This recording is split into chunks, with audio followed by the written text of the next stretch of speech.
Welcome to Williams TV here on the paddock with Sergey. Sergey, qualifying seemed a bit better yesterday compared to Bahrain. Would you say so? I would definitely say so. I didn't want to promise a concrete improvement in such a short period from Bahrain, but I think you saw I was happy in Bahrain with the work we did. I was happy coming here with the homework we did from Bahrain in those few days uh, before arriving here. I didn't want to promise concrete improvement, but even like this, you saw that it was very obvious that we're moving step by step, but we're moving ahead. And yeah, I just need to thanks all the guys back here, all the guys back at the factory for such an effort. Listen, we're a bit more casual here on Facebook. We've got loads of fans at home who are watching. But, you know, you were very close to Q2, weren't you? You were half a tenth, I think, to losing out to getting into Q2. Was there any more in the lap? Do you think there was a potential to get into Q2? The very funny story that on this particular lap I got some headwind on straight, which cost me exactly, oh, even a bit more than half tenth. Nothing to do with the corners, nothing to do with the affecting the downforce, just a pure straight line speed, which is the same because it was exactly the same margin I missed to get through. Apart from that, I would say no, it was really, I think we squeezed the best from the car we could. I squeezed really much the best from the lap I could. So that was just really much the limit where we are. I mean, yes, I agree it was a bit disappointing because where we've been in the P3 and where we've been after the first push in the Q1, obviously it was a bit more promising, but I think it was just a bit more to do that our performance at these points were a bit, I wouldn't say too good, but it was like really, really spot on, while I'm sure with the, different track conditions and other things that, the people are struggling more than what we had, so. So on the track conditioning, because now the sun has come out. I mean, yesterday, let's be honest, it was more like a Russian winter than an Indian summer yesterday, you know, with the weather. Today the sun's come out. Is that going to be better for you guys? Because, you know, FP2, you got some long runs when it was cold. Is the better temperatures, is that good news for you? Uh, I would say it's not a good, it's not a bad news. It is what it is. It is what it is. It is the same for everybody, which is most important, and we just need to keep going and squeeze the best from it. As simple as that. Okay, and you're a veteran of 2 Grand Prix starts. So are you looking? What are you looking to do on lap 1 here? To get past some cars, obviously, and then try to keep them behind for as long as possible. Okay, that sounds like a plan. Shall we wander this way? We interrupt you? No, thank you. Morning. How are you? You okay?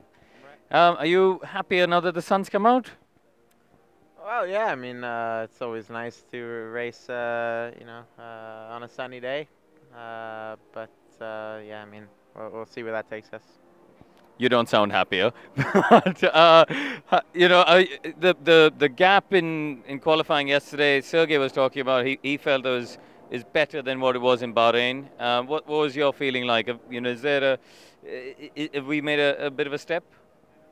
Well, yeah, I think it was definitely more. We were definitely closer to the others than we were in Bahrain, which is positive. Our car seems to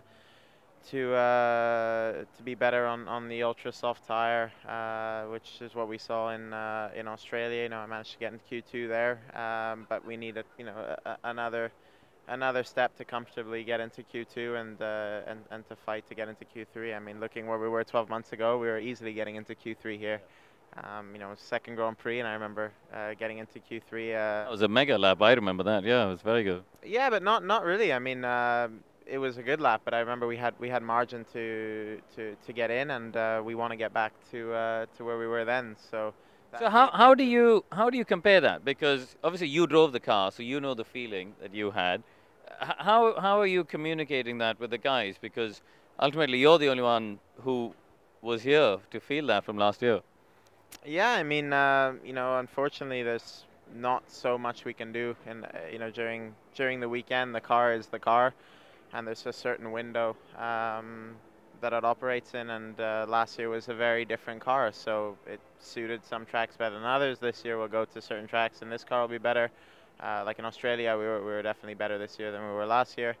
But then in other tracks, like here, for example, we're struggling a little bit more. So it's a trade-off, but you know, definitely we wanna be better everywhere. We wanna make big steps forward, so that's what we'll be aiming to do.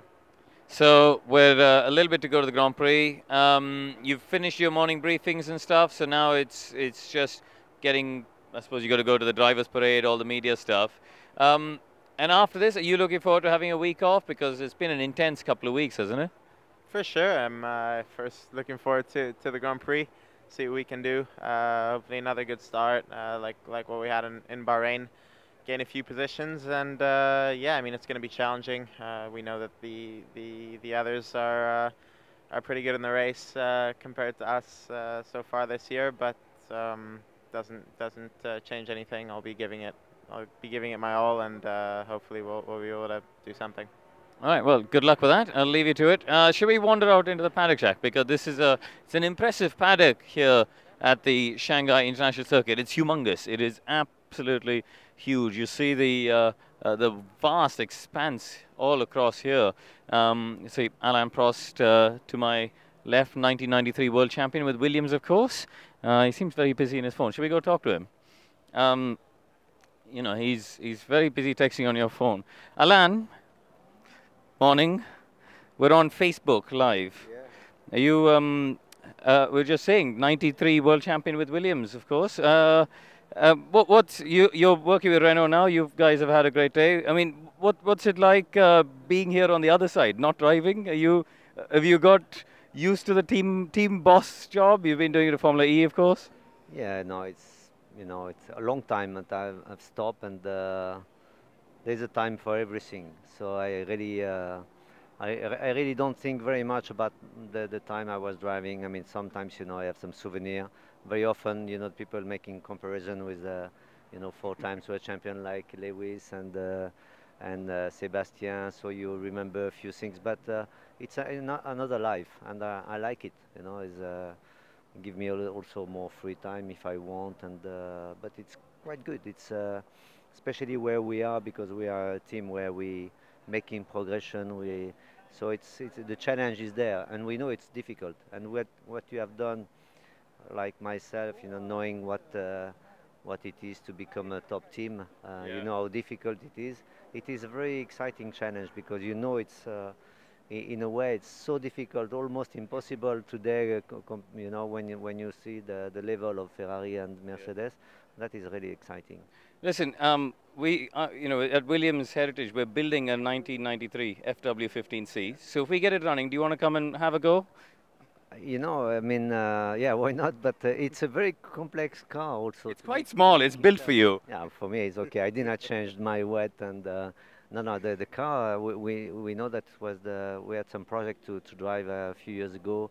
Very difficult, because it's with active suspension, and very complex on the technical side, and you need to have the right people, the people that were there 20 years ago to make these cars running. But yeah, it's one of the cars with the most technology on it, except the cars we have today. Yeah. Listen, thank you very much. I'll leave you to finish your text. See you later. So yeah, bit of a treat. Speak to a former Williams world champion. Anyway, hope you've enjoyed this edition of Williams TV, and we will see you in Azerbaijan in 2 weeks' time.